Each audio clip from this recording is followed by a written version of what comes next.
Ushbu loyiha Aqxalq bank Kelesbexem tomonidan Toshkent viloyati Toshkent tumani Hasanboy mahalla fuqarolar yig'inida 2189-konturda amalga oshirilmoqda.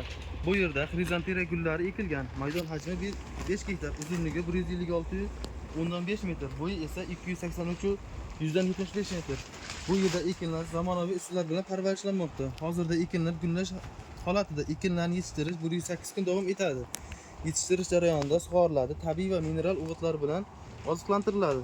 Ushbu loyiha 16 dehqon xo'jaligi biriktirilgan. Har bir dehqon uchun o'rtacha 31.125 sotix yer maydoni to'g'ri keladi. Loyihani samarali amalga oshirish uchun lider tadbirkor Toshkent tomorqa MChJ ishlab chiqarish kooperativ biriktirilgan.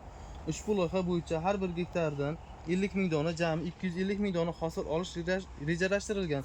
Mazkur ekin yig'ishtirib olingandan so'ng ikkinchi ekinga ham yuqori daromad ekin turini ekish orqali yer egalarining daromadi yanada oshirib boriladi.